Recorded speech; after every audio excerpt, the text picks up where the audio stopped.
on the got it. Hello, everyone. Welcome to Top of the Pops with artist David Amoroso. I'm Lisa Martin with Silver Spring Town Center, and so happy to have everyone joining us. I'm very excited because David's work is just so fun and inspiring. I first noticed him with his Frida Kahlo imagery. He does a lot celebrating Frida Kahlo and other cultural icons from Mexico and Latin America. And tonight he's going to talk about his music idols growing up that many of us loved. So before we get started, I just wanted to tell you a few things. As you know, Silver Spring Town Center is a small nonprofit, but we do a lot. We present over 120 free arts and entertainment programs and events throughout the year, including the Silver Spring Blues Festival, artist spotlights like this one, as well as like a special event at the Civic Building this Tuesday, up close and personal with the stars of Disney's Beauty and the Beast that we are presenting in collaboration with Olney Theater. That's this Tuesday night in person at the Civic Theater. You can meet all the stars from Beauty and the Beast. It is a fantastic musical. I highly recommend you see it and join us for that special program Tuesday night at 7. Then on Wednesday evening at 6 to 9 at El Golfo, we have a hand dancing fiesta with DJ Rick spinning all your favorite Motown, R&B, old school R&B. So come on out to El Golfo Wednesday evening, 6 to 9. And then because the holidays are all about fun and food, we are hosting another culinary traditions program. We've already done a few of them, starting with AAPI in May. We did an African heritage one in September, and then in October we had Latin American diaspora food. And each one has been so fun. So this next one is Culinary Traditions of Europe, and we have a vast array of folks from the community coming to share their food memories and culinary traditions with us from across the entire European diaspora. So come hungry, maybe bring some of your favorite dishes and share with us too. So that will be on Thursday, December 15th. That's our final event of the year. And with the year coming to a close, we hope you will count SSTCI in your year-end giving. We are a 501c3, and we greatly appreciate all of your generous support of any amount, and we can't do it without you. So please remember to include SSTCI in your year-end giving. And now let's get started with the program. We are recording this on the cloud, but also on Facebook Live. So we hadn't done that in a while, but since David's work is so fun, I thought this would be nice to add to the Facebook Live. So music and pop culture fans will not want to miss tonight's program, Top of the Pops, in the studio with artist David Amoroso. David shows his admiration of Latin culture through his artwork. His artistic passion is divided between painting, photography, and block and screen printing. Although the majority of David's work is dedicated to painting iconic portraits of everyday people, he also represents Mexican pop culture. Through his involvement with the Latino community, David has created Mexican altars for Dia de los Muertos and Guatemalan Alfombras de Aserrín. Yeah. Aserrín. Which is sawdust. Oh, I didn't know that word. It's like sand painting. Oh, okay, yeah. I've seen that. Aserrín is sawdust. In honor of important cultural celebrations. He has exhibited and worked in the DC metro area, my home state of California, my beloved country, Mexico, as well as Central and South America. We share this love of Latin America and Mexico in particular, I think. Anyway, you'll hear more from him. Music has been a huge influence in his life. Let me turn it on over to David. who, by the way, has an opening tomorrow. David, before we get started, tell us about your opening and artists and makers in Rockville. Yeah, I'm very happy to be back at Artists and Makers Studios. The name of the exhibit is Top of the Pops, and it's going to feature over 20 portraits of iconic pop legends from the music world. Right now, though, I just want to give a little shout out and share a little love with Mocha Arlington, because right now, hey Katie, come on over and say hi. I'm going to screen up right there. I'm in a perfect place, Museum of Contemporary Art in Arlington, and Katie has generously given me, come on, we'll switch over here. Access to her office to do this from here while they're doing holiday pop-up. Hi. So what's going on here tonight, Katie? So I don't know what David told you, but we used to be known as the Arlington Art Center, and we recently rebranded in September as the Museum of Contemporary Art Arlington. So we're a non-collecting contemporary art museum. We've been in existence since 1974, and we're really a launch pad for a lot of contemporary artists in the region. And so tonight we do a Made in Arlington holiday market. And so David is actually selling a lot of his work here tonight, along with 12 other vendors. And we have the high school orchestra also busking in our galleries. So it's a fun evening. So we'll be here till 8:30 if anybody wants to stop by. Okay, well, that's great to know. I didn't realize they had a name change. I believe Jared Davis works with you, artist Jared Davis. That sounds familiar. He's with the Arlington County. Oh, so, okay. Yeah. And he's a set designer as well, does awesome work. So fantastic. Shows. Yeah. So, well, great. Well, best wishes on that. And thank you for sharing your office. Absolutely. If any of you stop by, just pop in the office and say hello to me. I'm always here. Okay, great. Take care. And come see us in Silver Spring. Oh, I'd love to. Sometime. I'd love to. Bye-bye. Thanks. Hey. Okay. You're just all over the DMV. Yeah, no, it's just great to be. I'm gonna shut the door. Great. It's a little bit quieter here. No, I just love that, in the DMV, just all the arts organizations and groups just seem so interconnected, and I just really love that, and that's why I'm so glad that I'm able to feel like I'm at home here, and they're generously doing this, and then out at Artists and Makers with Judith Hartsong as well, an amazing environment. So, but yeah, my exhibit opens tomorrow night. The reception is from 5 to 9. And I put together a little presentation that we can go through now. And Lisa, you can just ask, we can share questions along that, but certainly ask we'll questions have as we're Q&A going at the through. end, but if people want to put questions or comments in the chat, I can monitor that for you. Okay, awesome. And I will hide my screen so people can focus on your art. Okay, and I'm gonna share let me bring up the, whoops. Great, and Artists and Makers is in Rockville. I will be there at your opening tomorrow as well. Okay, and can you authorize me to share my screen right now? Oh, I forgot I had to log. You logged out and back in again, right? Yeah, it was an internet issue. Okay. So I forgot I had to give you authority again. Okay. So hopefully it's working now. Okay, let me go for it. Okay. Glad to see some artists in the audience with us. Okay, and I'm going to do it from the beginning. So can y'all see my screen now? Yes. Okay, great. So what I'm going to do tonight, I'm going to talk just a little bit about the different aspects of my artwork. Although my current exhibit that just went up is focusing on music. My journey, if we're gonna, as an artist, has taken a lot of different side paths just based on the different interests I've had. I originally started off in photography, doing a lot of portraiture or model portfolios, but I always had my eyes on just the rock and roll world and just sort of giving things that edge.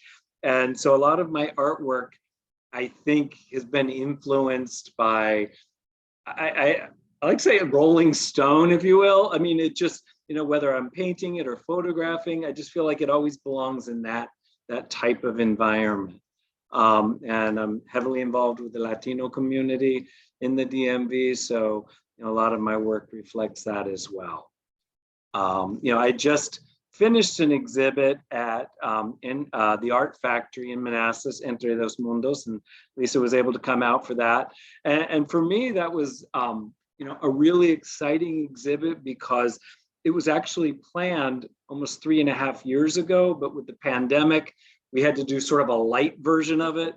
But this year we were able to do the full-blown version where, we were having receptions and parties that included, mariachi groups, dance groups, paleteros selling ice cream. We brought one of the carts into the gallery, played loteria. We were really able to make it an event or a bit more of a happening. And so I was very excited that got to just happen.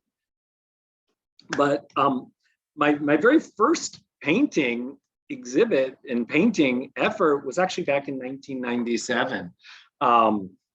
I'd been working with a photo company that went out of business. If anybody's been in the area for a long time, remember Colorfax photos? Maybe not. But when it went out of business, I was trying to figure out, okay, well, what's my next step in life? And honestly, my first step was to take a vacation because I don't think I'd been on a vacation for like 15 years. So I just left the country and I went to Mexico, El Salvador, Guatemala, sort of as a photographer. When I came back, I had like 20, 30 rolls of film. And as I was printing them, I just felt like the photos didn't capture what I was seeing and feeling. And that prompted me to paint. I actually just wanted to make one painting as sort of a keepsake of my travels. And it just prompted me to paint. And so, banging on the door. Oh, okay. We got lots going on here. Sorry about that. I heard the window. I thought it was the door. But it really prompted me to capture what I couldn't see in my pictures and incorporate all the images that I was seeing. So a lot of my early work, I have to say, is really more exploratory and influenced by what I saw. You've got a little bit of the Diego Rivera coming up there with I was fascinated by just the way the paint chipped off walls, and so I was exploring color and how it changed subtly in the buildings and walls there. Then I was fascinated with Cubism, not that I could capture it necessarily, but I sort of dabbled in that, and then a little bit more of the surreal, incorporating images out of context, and of course all the iconography with La Virgen, Guadalupe and the Virgen Maria, and just incorporating those into my work. And that sort of led to my first exhibit, which was in DC, and then it got to actually travel to El Salvador. And I was painting more than anything for myself, but I ended up, I guess, selling well enough that it inspired me to keep painting. And I was fascinated with Dia de los Muertos. And, so I started building up a body of work focusing on that, including things like papel picado, which is the cut paper. And just maybe about 3 years ago, I created this image of Katrina, which it's got a little video there, which is like a 9-foot tall armature. And I did this at the Smithsonian, and kids made paper flowers to decorate her, but it's sort of been, one of the different aspects of the way, I get to express my creativity. And it's, again, it was unexpected because these were all things that I just didn't even maybe expect to do in my career, just as an artist or just a creator of any sort. So I've, done lots of paintings and then even created sculpture. And you can see where it says Amor Eterno, you've got the 2 calaveras in a boat. It's based on, in Mexico, there's a place called Xochimilco where these beautifully decorated boats just sort of float down the canals. And, you know, I just love incorporating all that, the strong visuals into that, you know, and also the Mexicanismo, just, you know, typical things, you know, Mexican singers, Pedro Infante, this, I think the photographer in me is really captured by an image. So a lot of times I start with a photo, and, you know, this little cowboy guy there was actually at a lowrider show, and I, you know, got that picture of him, but I didn't like the background. So I sort of superimposed, since I don't do Photoshop, I painted it, and dropped that cactus behind him. I think working, you know, in photography, I've always liked sort of the product marketing style of it. And so I guess this is an homage to Andy Warhol, but taking everyday images like the Canel's candy or the scorpion lollipops or even the tortillas or tapatio salsa and just blowing it up to a huge scale, to me really, I think gives power to things that are often very simple, just such a normal part of life. But, you know, I really appreciate the beauty of these. And most of these paintings are like, you know, 3 feet by 4 feet. And I often just leave a blank white background just to let the item show. You know, the luchadors, Chabela Vargas is a very well-known singer as well. But, you know, just in general, I just like to touch on a lot of different themes in this work. And most of it does start with photos I've taken or photos I've found. It's, somebody said, oh, it looks like, once somebody said, oh, your paintings look like paint by number. And I was trying to trace that back, and it ends up where I think my bedroom curtains as a kid had all these cowboys, and it was kind of like a paint by number design. And as a kid, that just sort of, for some reason, I guess that was my first exposure to art. In the poor alignment of the screening on the fabric actually became something I liked and sort of incorporated in a lot of my block print work. You know, the immigration theme is also something that, you know, touches me quite profoundly, because a lot of my friends, you know, are undocumented or have been deported. And in 2007, when there was a huge push on the raids, you know, by the government in a lot of businesses, you know, I saw a lot of my friends deported, and, you know, I participated actively in the marches and tried to tell stories of the individuals and how, you know, all the people I knew were really just trying to make their lives better and, you know, work. And so I did a series of paintings called Viajeros, where I would interview people, and based on their stories, create paintings to sort of capture what they were telling. And so some of these images are actually pulled from immigration rallies.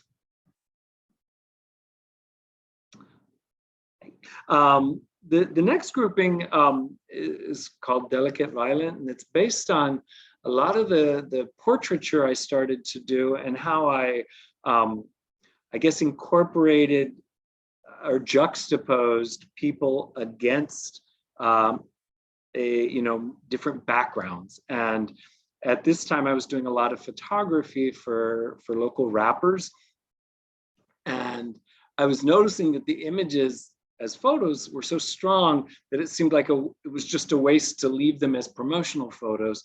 So I began working from them as paintings. And, you know, with this series, the exhibit took place at Artisphere in Roslyn, but I took the portraits and added other elements to them to sort of soften the tough guy aspect of them, or just add sort of a decorative edge to them. And a lot of them are very contrasty. The photos, I used to love to work with Kodaliths, which is an old black and white process, and I think you see that influence in this work. But again, these are all local rappers and artists. And I think you'd mentioned, Lisa, you know, the Frida Kahlo paintings I've done. Yes. That was it's kind of funny that I was fascinated with Frida as a human being. Her her artwork like sort of caught my attention always. And I felt like on some level, she was almost like the first selfie person, you know, because, you know, her work was almost exclusively, you know, the self-portrait. And she definitely manipulated the images she was creating. And so it's interesting that, you know, we're such a selfie obsessed culture right now, because I kind of feel like, you know, she was one of the first people that was bold enough to really do that and to share her stories. And I mean, I love the story. I love, trying to, come on screen, there we go.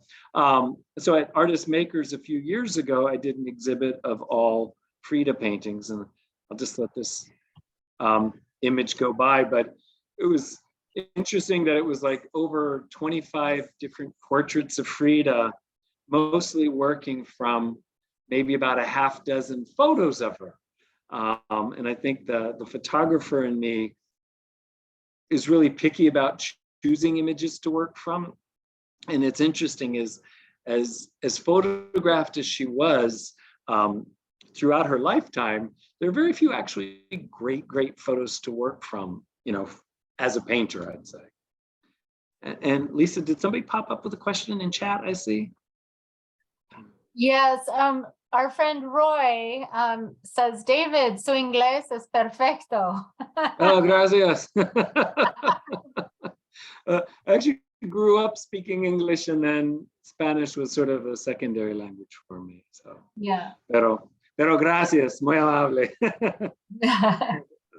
And I actually, for the most part, live in a Spanish-speaking world at this point. So, you know, it's interesting. You know, the exhibit that Lisa came out to was called Entre Dos Mundos, which basically focused on living between two different worlds. And I think coming up with titles for artwork or exhibits is probably one of the most challenging things, because you always want it to be something unique or meaningful, yet something that's relatable. And, you know, when I finally thought, okay, let's just call it Entre Dos Mundos, it occurred to me that I think there isn't a person on the face of the earth who isn't really living between two different worlds. And, you know, whether it's the life you want and the life you have, or if you're, you know, living between two different cultures, or if you're maybe living the one life in front of people that expect something of you, and then maybe a little bit of a different life with other people. It's just interesting. I didn't think the title was so universal until, you know, I started talking about it with people. Okay. Okay, so here, you know, I've applied some different styles as well to the Fridas. The one on the right side, I guess it would be the right side, the one with the flowers in her hair, is actually based off a short video footage they found, an old Kodachrome film reel of Frida with Diego. And it was out of focus, and I just loved the way it just sort of zoomed out. But these are just some other examples of how I've incorporated her into my work. And a lot of times people ask, well, what's your process? And, you know, as I'm painting, I'll almost always start off with a really strong composition with the black against the white, just to see if the balance is good. And then I just start adding the colors one by one and seeing how they fit. So you can sort of see with the multiple images, how they often build up. And then sometimes, you know, you get to the end, all of a sudden the color's wrong and you have to add another color to it. The retro wallpaper portraits are probably some of my favorite pieces, because they really represent, I think, a lot of, I mean, all my different abilities, if you will, because they always start with a portrait of someone that I've taken the picture first, and then incorporated other design. Whoops, let me go back, sorry. Other images. This is another one that builds up where, you know, I'll photograph, these aren't all rappers, these are just friends of mine. But I've photographed them, and half the times they're like, why do you want to take a picture of me? It's like, well, you know, when I explain what I want to do, they're often puzzled by it, but then they're very surprised to see, you know, what the end results are. But I'm colorblind. And so when I use retro wallpaper designs, and then my interpretations of the colors are never what the actual wallpaper colors were. And I guess that makes it kind of fun. But these are just a few more of these designs that I've created. So how do you manage being colorblind and doing such vibrantly colored works? I think a lot of it's trial and error. Like, I use color theory, and I think my elementary school teachers who've taught me to read, so that like I can use, I read the tube color, and then I think, color theory, well, what's a complementary color, what in theory should look good, and then I take it from there. I do see color, I just don't always know what it is. And so there are a lot of happy accidents, and there are also some disasters that, every once in a while I'll take a picture of something and send it to somebody and say, does this work? And just take it from there. And do you mix up like blues and greens kind of thing, or is it kind of a little bit of everything? I actually just went for an eye test a week ago, and they gave me the colorblind test, and I failed all the 4 or 5 different spectrums. One eye, I think it was this one, actually saw a little bit better and almost perceived one of the correct numbers. If y'all remember those little dot tests that they give you to check for colors.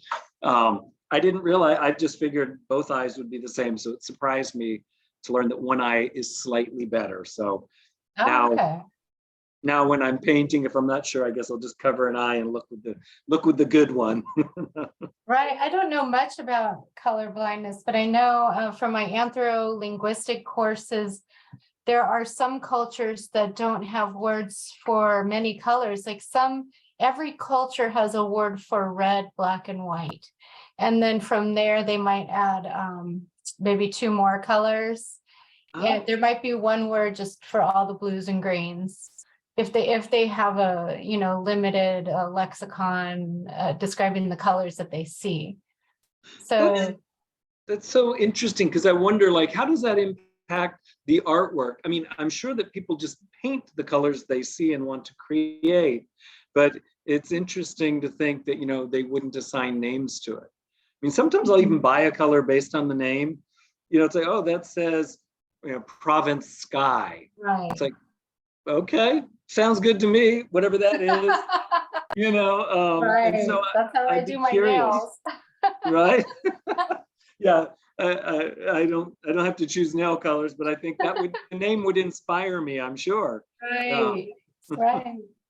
Well, tell us more about the men with the flowers then. Were you showing masculinity with the feminine side? Yeah, I mean, I think it was a juxtaposition more than anything. When I first started painting these, there was a really nostalgic side of me. Some of these friends were people that had either been deported, or things that happen, and just people you just don't see much anymore. So I was going back through my old archives of photos I'd taken, and actually using those as a base for some of the work I was doing. And then I had gone to the Visionary Museum in Baltimore, and they had in their bookstore this really great book called Retro Wallpaper Designs, where it was just all this mid-century modern and just other really cool designs. And so I bought it, and I thought, man, people need to appreciate these designs because they're so cool. And then I thought, well, maybe I can throw them into my paintings. And most of these guys have a lot of ink, tattoos. And instead of painting their tattoos, I've chosen to sort of paint the designs over their bodies, almost like the, body modification, body art. And I did an exhibit with these paintings at the Hill Center. And I actually was surprised. Several of the people said, oh, I love all those paintings of the tattooed guys. I'm like, how do you know they have tattoos? Oh, because you painted them. And we went back in and it's like, no, these are all designs over top. But it was interesting that the perception of some of the viewers was that these were tattoos, or somehow they captured that side of tattoos. And, you know, a lot of times with roses and stuff, that's pretty typical for tattoos, but it was just interesting. But, you know, I had deliberately not painted their tattoos to leave their body almost like a canvas. And, you know, you can even notice like on a lot of times on the bodies, I almost flatten them out even more just to use them as a canvas. But the goal was always to sort of blow the scale up a bit, have something in the foreground, have the model, and then something in the background, and sort of hope that it all intertwines as you're looking at it. Yeah, and kind of like they're emerging out of the roses. Yeah. Almost even a Garden of Eden feel. Yeah, and you know, I mean, they all got pants on. You know, No fig and that was the other thing is leaves. like some people, oh, they're all naked. It's like, no, they're wearing pants. You just don't see them in the pictures. But it's just sort of an interest. I mean, for me, I just like to paint what I like, and I always love to hear how things are perceived, because you know, I think, you know, for those who create, often it's just so personal or specific that it's hard to even understand that something could be interpreted differently. And so for me, I just always love that aspect of it, because, you know, some things just never even occur to me, and then people see them, and it just makes it more interesting. Right. Wow. That's great. Okay. Raised by TV. I always joke that I was raised by TV. I'm adopted, and the people who adopted me, I'm sure they had good intentions, but they certainly weren't meant to be parents, nor did they seem interested in being parents. So I spent a lot of time watching TV as a kid. And at the time, I didn't really realize how much that influenced, you know, so much, you know, about me, and just my perspective. And, you know, I a few years ago started painting some of the people I saw on TV, and it's interesting how popular a lot of the paintings have been, and, you know, how many people really relate to them. And a few of the people that have bought the work, you know, I'd always ask, so why this painting? Just because I wanted to hear the story. And often it aligns very closely with my experience. So I think that's pretty cool. Okay. And I love the Jeffersons, I told you. Yeah. Why do you love the Jeffersons? What was it about that show? I mean, I especially loved Weezy, who reminded me of my Aunt Vi in many ways. And so I was an only child. I watched a lot of TV, and it was really one of my favorite shows. So they're like part of my family, you know, in a way, as I reflect back. That's interesting. You know, the aunt or the person, like, you know what, I'm going to jump back a little bit. Like B. Arthur was my grandmother. No ifs, ands, or buts, you know, back in the Maude show. Right. And people always say, oh, you know, oh, Golden Girls. It's like, I never watched Golden Girls. I was in a rock band. You know, I didn't watch that show. That was the show I thought my mom wanted to watch. Why would I want to watch it?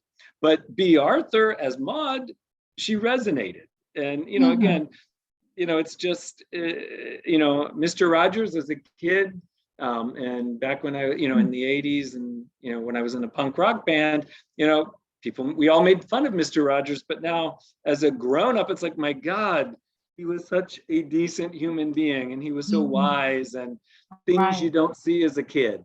And ahead of their time. Yeah. Yeah. Yeah. And I guess we're all here for Top of the Pops, right? So, yeah. You know, I just mentioned that I was in a band. I mean, I grew up just with my little 45s and my turntable, and that was another escape, you know, when I wasn't busy watching TV. And a lot of the, you know, pop rock I grew up as a kid, you know, listening to, you know, oddly enough, it does shape your perspectives, and sometimes it sort of opens your mind to experiences you just don't have in your normal life. And then when the 80s kicked in with, or actually late 70s with the punk music and the new wave scene, I just embraced it. You know, And so Bowie, Blondie, X, all those groups just really caught my attention. And then of course the 80s into the 90s, there were just so many great pop musicians. And so in this exhibit, I'm just sort of touching on all the people that were around, that I think influenced just life. Right. And That was Debbie Harry with David Bowie, and then Michael Jackson, and is this Dolly Parton? Oh yeah, let me go. Yeah, I'm sorry. Yeah, it's funny. Bowie and Blondie. I mean, I think they were colleagues to some extent. And they were both doing similar things at the same time. So I've tried to pair up some of the musicians just on the connections I make with them. I mean, with Michael and Dolly Parton, it's just like all I can think is too much surgery. But yeah, right. But Michael Jackson, you just think as a kid, like, oh my gosh, what did he come to? Dolly Parton, I mean, just an amazing human being. Neither of them were necessarily musicians that, I ran out and bought their music, but just they were always around, and I think influential for that. And, very talented, obviously. Here I've got Pedro Infante and Elvis Presley, because Pedro Infante, when people say, what was he? Who was he? Why was he so famous? I hate to say he was like Mexico's Elvis Presley, because I think that's a disservice to both of them, because I see so many differences in them. But both of them cranked out so much music and so many movies in what I consider a relatively short period of time. They both died tragically, but you think about it, Pedro Infante in 18 years, he put out 23 movies, 82 albums, got married twice. Elvis, you think of, he lived longer, but, equally prolific. And, you just think, how can anybody get that much done? And so I think they were both, hugely popular and remain hugely popular. And so they traveled a similar route. And so I wanted to pair them together. Androgynously linked, we've got Annie Lennox of Eurythmics and Boy George of Culture Club. I think in the early 80s, there was a Time magazine cover with the two of them together. And they both just sort of hit it big. And ever since I saw that, it's just like they just both seemed like that androgynously linked pair, of that time period. And, for me, I haven't painted most of these people previously. And so just painting them this time, it's kind of amazing how many memories they evoke, and how many things I remember, just experiences, just looking at their faces. Amy Winehouse and Prince, both gone too soon, different reasons, different experiences, but again, just iconic musicians. I paired Vicente Fernandez with Freddie Mercury, because I think you can say they both have awesome mustaches, but they would not have gotten along, I can guarantee you that. Right. Right. Anyway, but Right. rock on. Anyway, well, I'm gonna stop sharing, and I can jump back in. I don't know if they have any questions. I know that's a lot to digest, and I know I left a lot of gaps and probably said too much about some stuff and not enough about others. So I'll let you take it from here, Lisa. Okay. What else? That was great. I mean, I was just reminiscing about all the memories from, especially like the 70s, and I think we're close in age, and so we would have, and I listened to all those musicians you mentioned.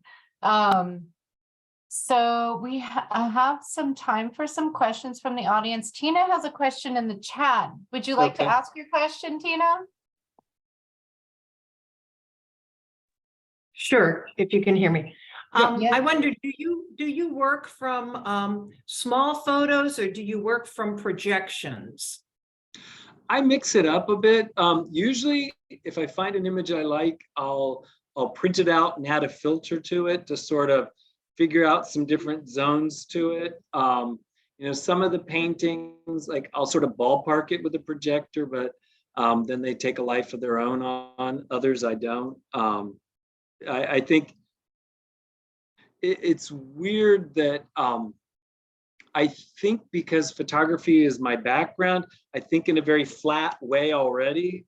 So, you know, a lot of times when people may struggle with perspective and, you know, proportions, my brain is just wired for a flat world that I see through a viewer. So, you know, working from photos usually is pretty easy for me. And, you know, I've tried to do some live model stuff. And when I've done that, the only thing I can do that I think even works is more like a gesture style, where, because I guess as I'm looking at a live person, my brain is going to the sides and above and down and sort of rounding out the figure a bit. So, you know, I prefer working with photos, and I usually print them out large so that I can see a little better. Can I ask one more question? Sure. I'm fascinated about the concept of you having color blindness to some extent. I used to teach kids art, and I did have one student who was colorblind, and he always asked me to tell him, like with oil pastels, which color was which, and then he'd line them up and he would associate in his mind what colors to use where. But I was always so surprised and impressed that he wanted to do art, that was not a barrier to him. That always surprised me. And here you have so much art. It's quite amazing. Well, I mean, I think we all compensate for anything, you know, and you know, if that student wanted to create, he just wanted to figure out a way to do it. So for me, it requires a lot of memorization. And, you know, the older I get, I'm surprised that I remember things. But, you know, I think back in the day when I was wearing ties all the time, I had a mental list of, okay, this tie can be worn with white, blue, green, you know, and it surprised me that I never thought about it. I would just have people say, oh, that tie looks great, or what were you thinking? And those sort of taught me, you know, but with colors, you know, I think pastels would be tough because once the paper unwraps and you lose the writing on it, you're in trouble. So with bottles of paints and tubes, fortunately, it stays there. My biggest crisis is, you know, when I custom match a color, or if a color gets discontinued, you know, I'm out of luck. So, I mean, there'll be times where if a painting gets set aside and I'm not able to finish it, you know, 6 months later, I can't recreate the color. I have no idea what it was. And I end up painting over that area of color with my new choice. Yeah, so, and I try to write things down too, sometimes like on the back of a canvas, is like, okay, this is cerulean blue, this is this, to help me. But, you know, the times you need it, you forgot to have written it down, you know. You have a map. Yeah, at least a starting place. Yeah. No, that's interesting. Thank you. Yeah, certainly. Great, thank you, Tina. And Thanks. did you say, Tina, that you taught art? Yeah, I taught in public school for 5 years till middle school drove me nuts. Then I changed careers. Later on, I came back and taught kids at home after school. Yeah. Okay. And what and did you teach? What subjects? Oh, I for 5 years, I taught middle school art. Oh, okay, great. I didn't know that about you. And then after school, yeah, too. And Mhm. color blindness, I think, mostly or only happens in males. It was a young boy, yes. Yeah, I don't understand that or why, but, you know, Yeah. Go figure. Great. Well, thank you for a good question. And we have artist Renee Sandell here, who's raising her hand to ask a question. Hi, Renee, good to see you. Yeah, nice to see you too. And I really wanted to hear your talk because I remember, well, you just made such a splash with all the Fridas. Oh, Few years ago, pre-pandemic, and I remember the night of 1,000 Fridas. And so, I was part of that too in Tacoma Park. And I teach about Frida in Mexico, believe it or not, at Rancho La awesome. So yeah, and I teach ways of looking at artwork, looking at form, theme, and context and how they connect. But anyway, I was just really taken with how, that splash. And, I don't know if somebody or you or somewhere I read it, but, there is a little Andy Warhol here. Yeah, I have to say I love Warhol. I think I never thought I would pursue art. I thought maybe photography, but I didn't think anything beyond that. And I have to say Warhol definitely shaped, or his sensibility aligned with what I thought was interesting.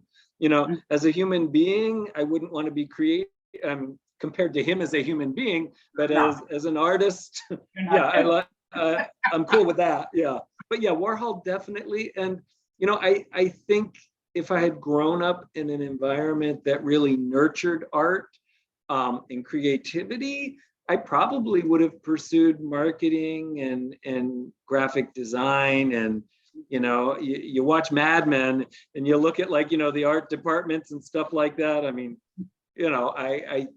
I think I probably would have liked something like that. Right. I just realized that it's probably part of the pop, that was in the title that also connected me to that.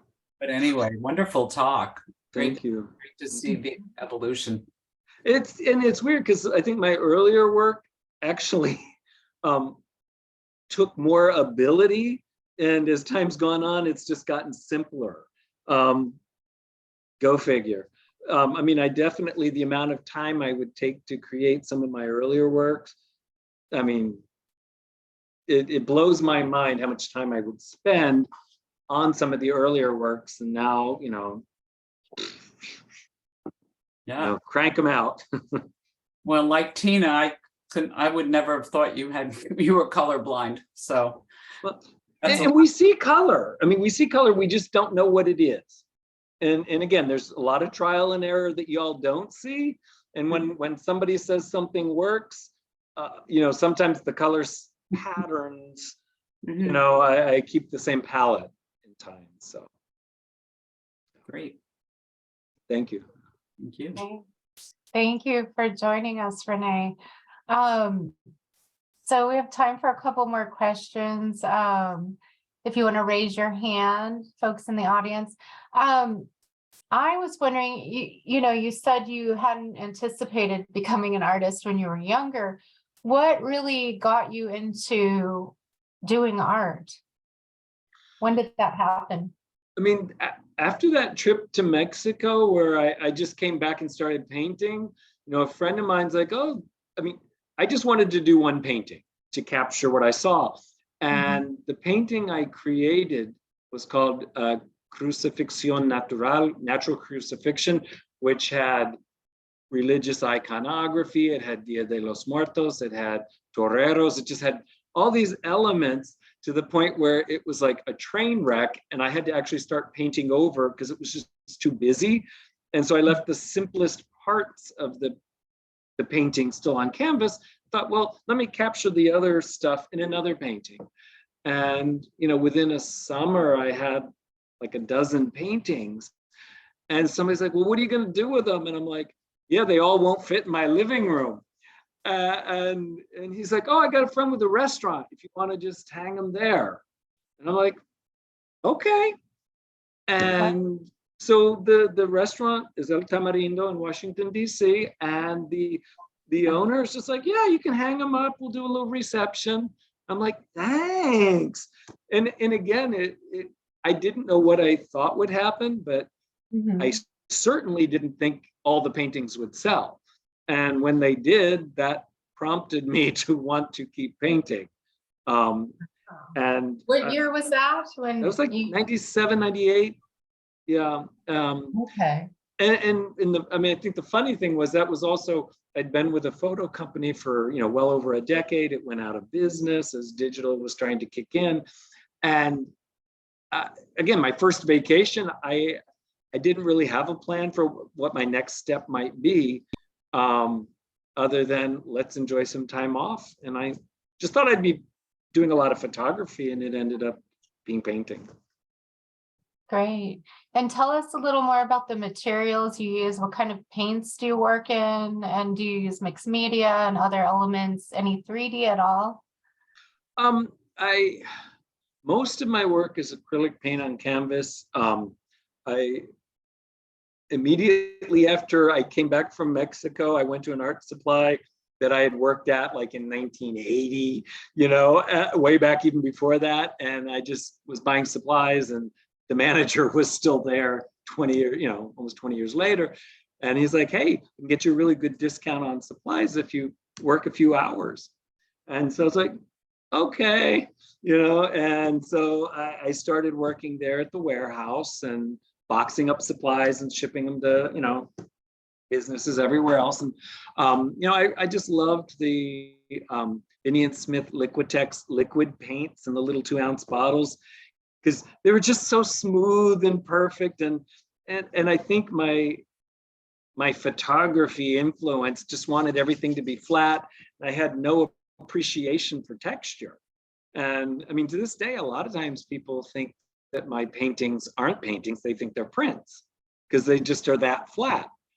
Right. But even that, I mean, at times I'll just, work with a heavier body paint or tube paint and pull out a painting knife.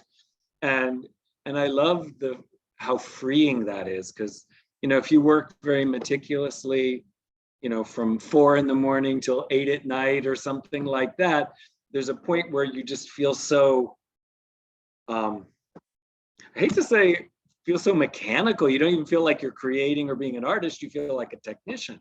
When I feel that, all of a sudden it's like, okay, time to break out a painting knife and let's just, splatter on some paint and move it around with that. And I think that loosens you up a bit, and it makes the work more expressive. Right. So getting away from that kind of extreme precision and it can be a good thing. Yeah, and it is very expressive too. And it, I mean, I think a lot of times people don't realize this. Most of the paintings I do, each color takes maybe 3 to 4 coats of paint to make it totally opaque and really consistent and flat. And so it's not enough just to paint it once, then you got to paint it 2 or 3 more times.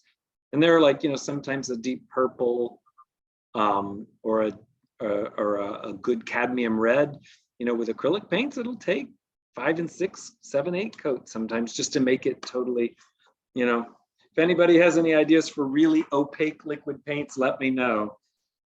Fortunately, acrylic's pretty fast drying. Yeah. Great. Wow. So tell us about the artists that have inspired you along the way. I'm guessing Frida was one. I think her being inspired me more than her actual artwork. Mm-hmm. Just the attitude. I mean, when I first started painting, I think you could see, I did a painting, the painting of the 2 Fridas where you have the 2 different sides of her. Mm-hmm. I did one that was entitled Frida y yo, Unidos por el Dolor, Frida and I, united by pain. And I had actually taken the other side. And so I was sitting with Frida in a very similar pose to that painting. And I had really involved nature in the background and all that. And, it was far more in line with what she would do. But, when all was said and done, I think my painting influence was far more, photography based and pop art. So, it didn't really last. But, a lot of the artwork I love. I love Basquiat, can't do it. I love Cubism, can't do it. And so, to some extent, it's almost like the photographers in, the Leibowitz, the portraits, the album art that you would see, you know, again, Top of the Pops, you know, I grew up watching, you know, I mean, I would run to the Tower Records, you know, every week just to see, okay, what giant artwork do they have up? I would buy music just based on the photos I saw. So, you know, I think that's it mostly. You know, there's an artist, Kehinde Wiley, who's wildly famous. He did the Barack Obama portrait that everybody hated so much. With him, with the plants behind him, the Hawaiian flowers. I mean, I loved it. I thought it was great, but a lot of the world didn't care for that. But Kehinde Wiley does a lot of figurative, you know, work where he incorporates elaborate designs around the models, and a lot of it has biblical overtones. And I didn't even know he existed when I first started adding the decorative stuff. And then when I saw him, I'm like, oh my gosh, I'm not worthy. Because I mean, the detail. I mean, I love detail, but I will not paint extreme detail like that. And the photorealism that he does is mind blowing. But I do see that, you know, it's more of an inspiration or an aspirational goal versus like, wow, look at all that, than something that maybe drives the way I paint. I don't know. Great. Wow. Well, I'm just thinking of all kinds of things. You also do some still lifes, but in the vein of more the Andy Warhol soup can. You do. I enjoyed the ones. I don't think you showed any tonight of the different food items from Mexican culture. Yeah. And so, do you do those as a still life painting would be done, looking at the item, or again you go back to the photography? I'll print them out. I'll have the actual item there. And I guess the frustrated marketing person in me, like if I don't like all the text, like I did the Abuelita Chocolate, but I hated the Nestle logo in it, so I didn't include that. You know, so I take some liberties with it, but for me, it's like, I just think these things are beautiful. And when I look at them, kind of like you said earlier with the nostalgia, when you see an image of Weezy Jefferson, she reminds you of something. You know, when I see the, you know, Abuelita Chocolate, it's like, I smell it, you know, and these are just things where sometimes I just think the packaging is so beautiful. Like, you know, I'm mad at Goya, the product's Goya, for different reasons now than I was 20 years ago. But when they updated their look, it pissed me off. I wanted a retro can of beans on the front of their, you know, cans. But, you know, they made it more modern, and then they got all sorts of other political crazy, which pissed me off. So, oh well.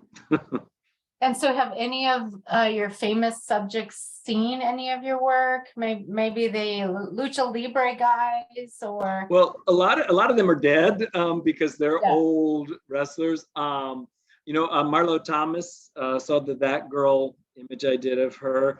You know, the Jarritos soda people and the Jovi candy people and the Canels all follow me on Instagram and have sent me all sorts of sugary crap to enjoy.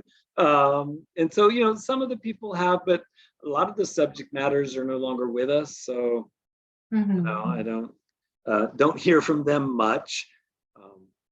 You know, the thing you said about nostalgia, and I think, you know, I'm looking at the clock and it's 8 now, so I know we got to go. But one thing I think is, I don't know if it's important, but it definitely, I think, summarizes the way I approach my work.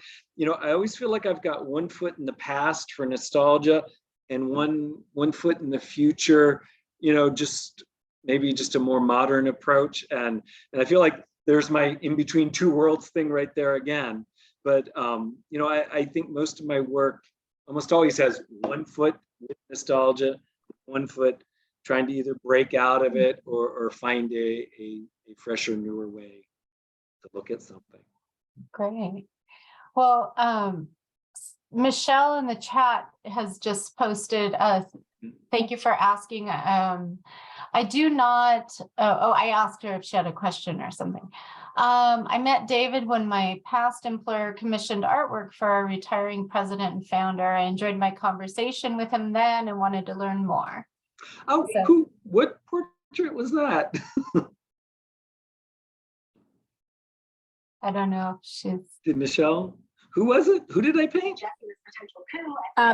It was for Maria Gomez at Mary Center. Oh, okay. Yeah, I did the cherry blossoms for her. Yeah. Yes, yes, Yeah. you did. It was for her retirement. It was, oh my Yeah. gosh, just a couple years ago. Yeah, I was going to say it was in the pandemic, I think, but yeah, it's funny because Yes, I it was looking was. at Maxberry and I was recognizing the name, and I'm Yes, I was the one that picked it up and stayed in there you your go. area and talked to you for Okay. quite some time. Thank you, thank you. Certainly. Great. Are you going to come out to Top of the Pops?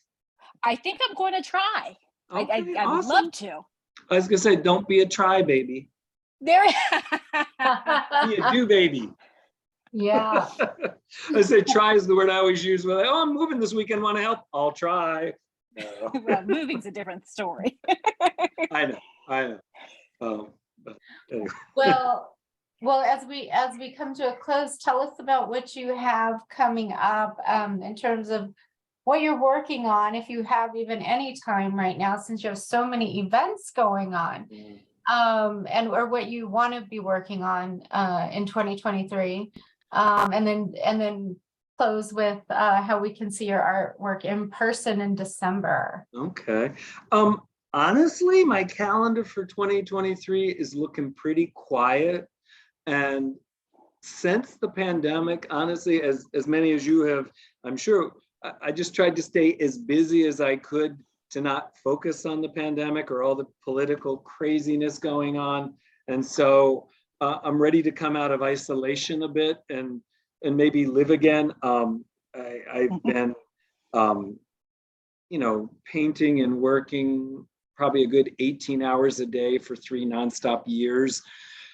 So I'm looking forward to just a little bit of quiet. I do have a list of commissions I have to work on, but in the coming year, I always have stuff at Pixies and in DC. I have a few exhibits scheduled later in the year, but I'm hoping to start off quietly and maybe travel a little bit. But in the meantime, Top of the Pops at Artists and Makers. It's a great spot. Judith Hartsong is an amazing human being, and Kathy Hirsch has put together and coordinating all the exhibits there. I'll be there this Friday for the opening, and then we're also going to do a pop-up store there on the 12th or 10th of December. And yeah, I don't know Yeah. where I'll be. The Hopefully Top of the sleeping. Pops the Top of the Pops opening is tomorrow, Friday, Correct. December 2nd, from 5 to 9 5 to 9. Yeah, 5 to 9. at Artists and Makers in Rockville. Okay, great. And- Well, I'm and- glad to be there. Yeah, and if whoever does Instagram, follow me on Instagram at, arroba at Amoroso Art, AMOROSO ART. And, all the new stuff I do and where I'm going to be, I'll just keep posting it and all that. Oh, great.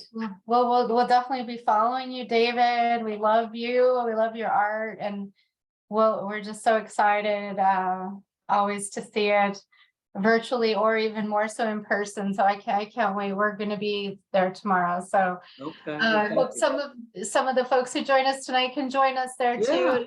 We hope to have you back as well, because you have such a portfolio that we could delve deeper into. And yeah, it's so My great. multiple personalities is showing.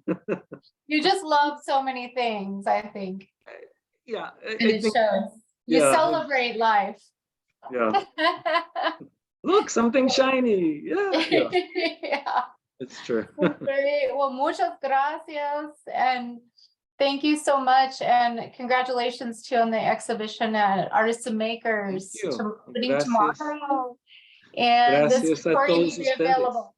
Yes, thank you to everyone for joining us. And I Thank hope you. to see more of you throughout the winter at Silver Spring Town Center's programs in person and virtually So thank you again for Thank joining you. us. Thank you. And thanks for your questions. I'd much rather answer questions than talk. You know?